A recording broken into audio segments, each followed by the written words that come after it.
دوستانو په دې ډیوټي چې روغ جوړ خوشحاله اوسئ. امید لرم چې د صحت جامې به مو په تن وي. دوستانو نن زموږ ویډیو د دې باره کې ده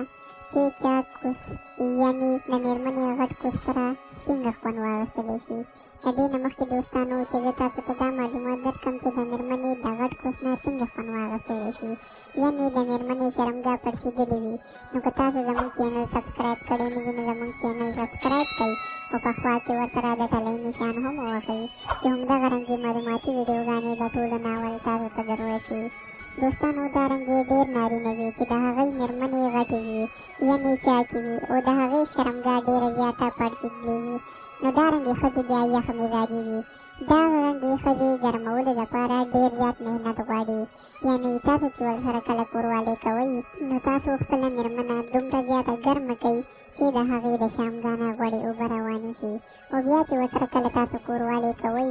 نو ستاسو مېرمنه به ښه مکمل شهوت کې راغلې وي او تاسو به هم ښه شهوت کې راغلي وئ. دوستانو تاسو ته زه د مېرمنې د شهوت کې راوستو اسانه طریقه ښیم. دوستانو تاسو به داسې کار وکئ چې د ښځې سره مینه کول شروع کړئ او مېرمنې نه شونډې واخلئ، یعنې د مېرمنې په خوله باندې خوله کښېږدئ او د مېرمنې نه ښه په پیار او محبت باندې کپړې وباسئ